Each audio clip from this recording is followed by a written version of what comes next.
नमस्कार साथियों, मैं एडवोकेट धनराज बंजारी, पूर्व एसीपी मुंबई, आपके सामने बहुत मुद्दत बाद आ रहा हूं।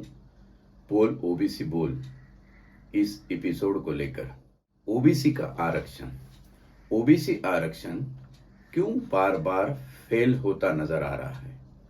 ना ही किसी ताकत की, केंद्र की सरकार, राज्य की सरकार या भले भारत के किसी राज्य की सरकार इस बारे में जितनी गंभीर होनी चाहिए उतनी गंभीर नजर आती नहीं है। वजह क्या है वो आप समझिए, ये क्यों है वो आप समझिए, और ये किस तहत किया जा रहा है ये भी आज समझने परखने की जरूरत है। सबसे पहला मुद्दा, तो अहम मुद्दा मैं ये कहूंगा कि केंद्र की सरकार जो बीजेपी की सरकार है, उनकी मातृ संस्था का यह मानना है, जो अपने आप को सांस्कृतिक संस्था कहती है इस भारत की, उनका यह मानना है कि आरक्षण रहित भारत हो तो क्या केंद्र की सत्ता हम मान के चले कि अपनी मातृ संस्था के एजेंडे पे काम ना कर रही हो? बिल्कुल मुमकिन नहीं है, बल्कि ये तो तय है और कई मसलों में प्रमाणित हो चुका है कि केंद्र का शासन उसकी मातृ संस्था के एजेंडे को पूरा करने में लगी हुई है। एजेंडा पूरा करने के तरीका है ओपनली, सामने कुछ न बताते हुए पीछे से हर चीज का इस्तेमाल करके, फिर वो लेजिस्लेशन होगा, एग्जीक्यूटिव होगा, जुडिशियरी होगी, सबका इस्तेमाल करके जैसे न कैसे मातृ संस्था के एजेंडे को पूर्ण रूप देने में केंद्र की शासन लगी हुई है। ये किसी से छिपी हुई बात नहीं है।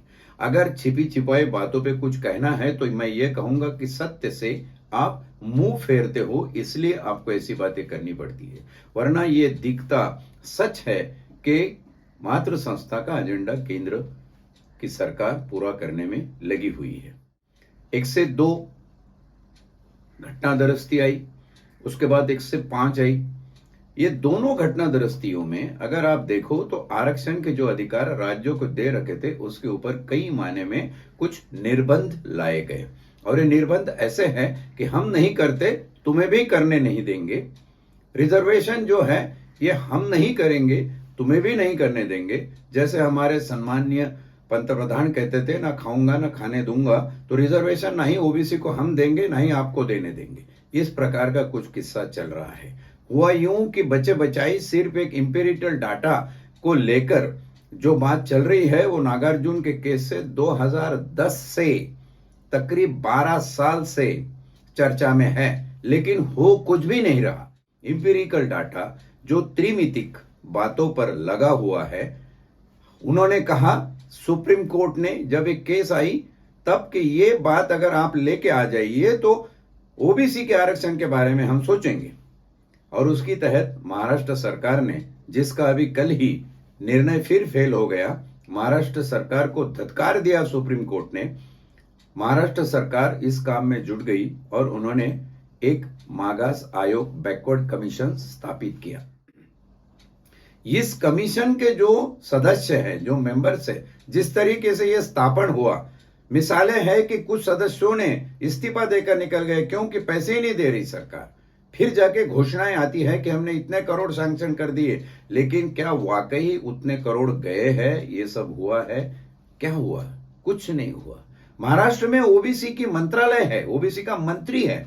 उस मंत्री से मैं जाहिर तौर पे ये पूछना चाहता हूं कि महाज्योति, जहां पर ओबीसी के बच्चों को रिसर्च, कॉम्पिटिटिव एग्जाम्स के लिए स्कॉलरशिप और सारी चीजों से नवाजा जाता है, जबकि वो प्रोग्रेस करे, आगे जाए, उनके हिस्से के तकरीबन 125 करोड़, 125 करोड़ इन्होंने वापस कर दिए गवर्नमेंट को, क्योंकि सुना है किसी प्रबल मंत्री के शुगर फैक्ट्री को कुछ फंड चाहिए था, कुछ बातें और चाहिए थी, तो वो पैसा यहां से वहां डाइवर्ट हुआ है। इसमें कितना सच है ये तो आने वाला समय ही तुम्हें बतला पाएगा।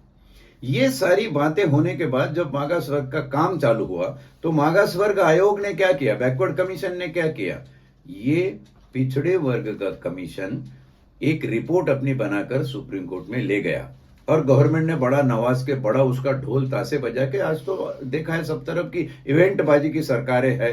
जो भी करना है बस इवेंट के तौर पे करिए। और ये इवेंट करके उन्होंने सुप्रीम कोर्ट में लेके गए। सुप्रीम कोर्ट ने कहा कि ये कौन सा डाटा है जिस डाटा के अंदर ओबीसी का पूर्ण निर्धारण हो ही नहीं सकता। ओबीसी की सोशो इकोनॉमिक, ओबीसी की प्रॉपर्टी पोजीशन, ओबीसी के एजुकेशन लेवल, ओबीसी का एम्प्लॉयमेंट लेवल, इसके अंदर क्या है ये हो ही नहीं सकता। जब हम ये ओबीसी की बात करते हैं तो सरकार ने क्या किया, सिर्फ आंखों में धूल झोंकने का काम किया और उसके बाद सुप्रीम कोर्ट ने इसको धत्कार दिया, बोला कि आप जाओ करते रहो। फिर इमीडिएटली सारे सरकारों के स्टेटमेंट आना चालू हो गए कि माननीय सुप्रीम कोर्ट ने अभी तो हम नया कमीशन लगवाएंगे, फिर नए तरीके से खोज करेंगे, फिर 6 महीने साल भर उसमें जाएगा, लेकिन ये हम करके रहेंगे। आज के उप मुख्यमंत्री महाराष्ट्र के, उनका स्टेटमेंट है कि हम ओबीसी रिजर्वेशन का कानून करेंगे। भैया संवैधानिक और वैधानिक बातों में फर्क है।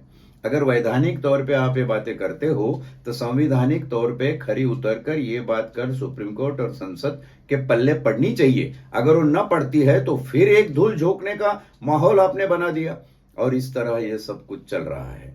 ओबीसी के रिजर्वेशन को मेन अगर कुछ इश्यू है तो वैधानिक नहीं है, वो न्यायिक व्यवस्था में नहीं है, उसका सॉल्यूशन संवैधानिक है। और संवैधानिक सॉल्यूशन यह है कि जब तक आप ओबीसी की जनगणना जाति निहाय नहीं करवाएंगे, ओबीसी की जाति निहाय जनगणना जब तक इस देश में नहीं होगी, इस देश में ओबीसी का इंपीरियल डाटा निर्धारित हो ही नहीं सकता। और हर माने में ऐसा निर्धारण ये कोर्ट में चलने वाला नहीं है। इस बात को क्या हम समझ सकते हैं, बाकी लोग जान सकते हैं, तो हमारे मंत्री महोदय, हमारे जो सरगना है, हमारे शासन और प्रशासन के प्रमुख बैठे हैं, वो नहीं जानते हैं। सुप्रीम कोर्ट की भाषा क्या इतनी बेहुदा है? सुप्रीम कोर्ट ने बड़ा क्लियर बोला है कि आपको ये डाटा जो है इसमें कोई ओबीसी का चित्र स्पष्ट नहीं होता है और आपको अगर ये नहीं करना है तो ये धूल झोंकने वाली बातें आप बार बार करते क्यों हो? ये कब होगा? ओबीसी की जाति निहाय जनगणना कब होगी?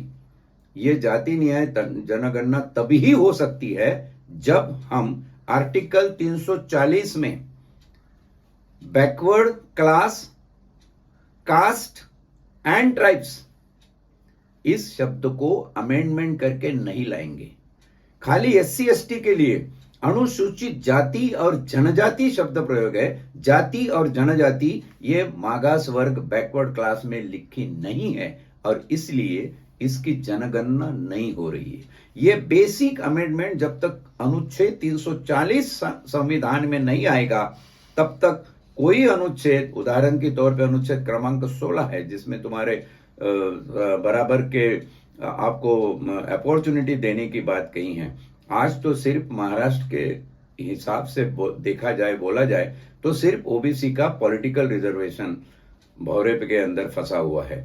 लेकिन ये इस बात को एक एक्सपेरिमेंट के तौर पर आप जानिए कि आगे आने वाले दिनों में इसी तरह तुम्हारा एजुकेशन का, तुम्हारा एम्प्लॉयमेंट का रिजर्वेशन खारिज कर दिया जाएगा, क्योंकि फिर वही मात्र संस्था का आदेश है कि आरक्षण रहित भारत हमें बनाना है।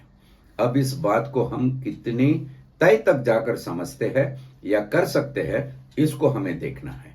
हालांकि मैं यहाँ पर आज के लिए रुकना पसंद करूंगा और जब नेक्स्ट एपिसोड आएगा, इसका जल्दी आएगा, उस एपिसोड में मैं हमारी ये हालत क्यों है, हम जो इतने बहुसंख्यांक ओबीसी इस देश में हैं, उनकी सोच क्या है और वो सोच ऐसी क्यों है, इसके ऊपर भाष्य करना पसंद करूंगा। तब तक के लिए धन्यवाद।